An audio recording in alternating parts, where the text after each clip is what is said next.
A deconstruction of the opening sequence from the BBC TV drama Jonathan Strange and Mr Norrell, taken from Series 1, Episode 1.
He's a magician.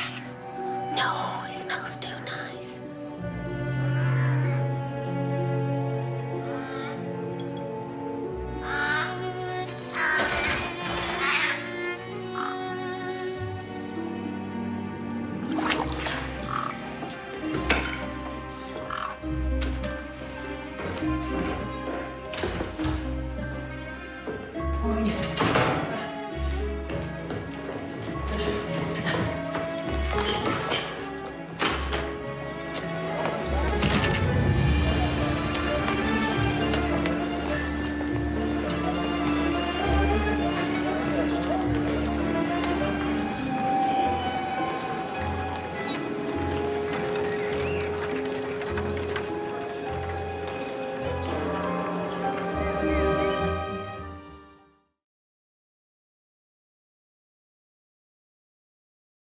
This sequence opens with a close-up shot of a caged raven, which represents the scene's link to the fantasy genre. It has this link because of the animal's connection to the occult, magic, and other fictional things. In the background, we see that they have used rim lighting to illuminate the room, which casts a shadow across the raven, creating a feeling of mystery for the audience.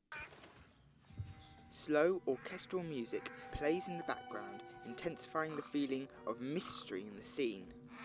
This technique is used often in film and television in order to increase tension in the audience. We also see a silhouette of a man moving from shot to shot. He appears to be preparing to do something. What he's doing, we cannot as yet say. It is also worth noting that in this scene, we appear to be getting a lot of close-ups, which limit what the audience can see, forcing them to wonder and question as to what is going on. We see the raven again, confirming that we are in the same room as the creature. We have also seen several bizarre objects, such as an animal skull, bottles, and an hourglass. All these things seem to point to some kind of research. Also, the man seems to be conducting some kind of experiment as the scene progresses. The shadows cast by the objects certainly provides a mysterious tone to the room. This technique of casting shadows using a bright light behind a person or an object is used in many different films and television dramas in order to portray mystery to the audience. We now see two women whom, from their clothes, appear to be some sort of maids or housekeepers. From their body language alone, we can see that they are spying on someone outside of their room. We can also see how the filmmakers represent the crack in the door by using a type of iris transition. This transition also helps to represent the maid's point of view of the man to the audience. In many ways, these two represent the audience, as in they are wondering the same questions as we are, mainly, who is this man and what is he doing?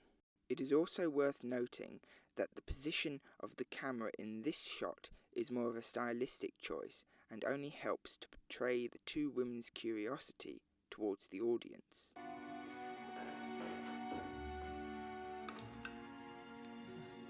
The shots now begin to follow the man around the room. We can also see now that the source of the room's light, which is coming from outside the windows, which is probably meant to represent the sun. However, the room is still quite dark, so we can assume that the sun is setting and it will soon be night time. We finally get to see the man as he deposits some kind of broken object into the silver bowl that is now filled with water. We see his face as he stands above the bowl, as if the shot is coming from inside the water. We also see him pick up some strange old piece of cloth, which appears to be inscribed with some ancient words.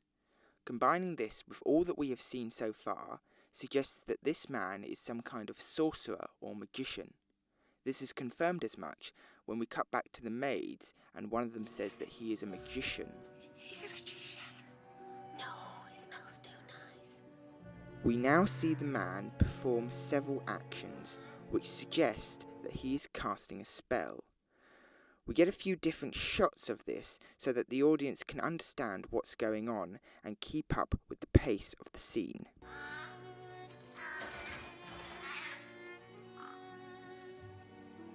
The look on the man's face suggests to the audience that his spell has failed to work.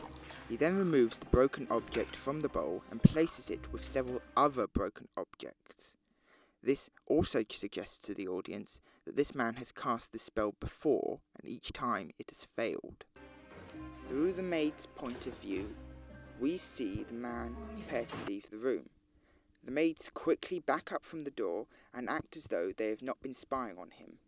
However, it is clear to anyone that they have. This suggests to the audience that the man is running late for something and does not have time to deal with them.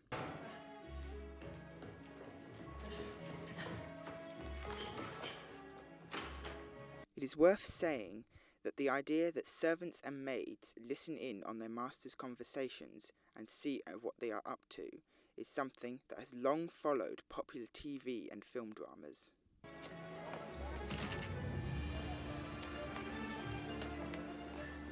We now finally see the outside world as the man leaves his house and walks off into the cobblestone street.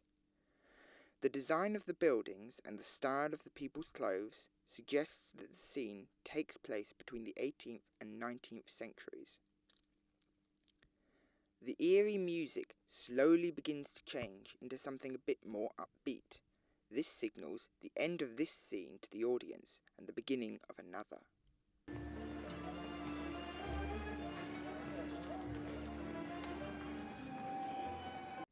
As the camera pans upwards and we get a good look at the area around the man's house, we see a couple of tall towers in the distance.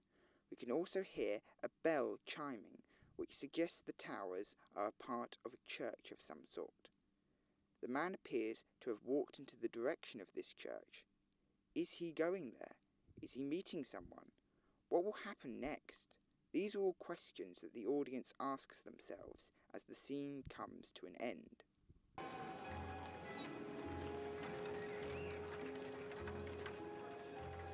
We can also see the sun setting in the background, which confirms what we believed earlier and that it was in the evening and night was soon approaching.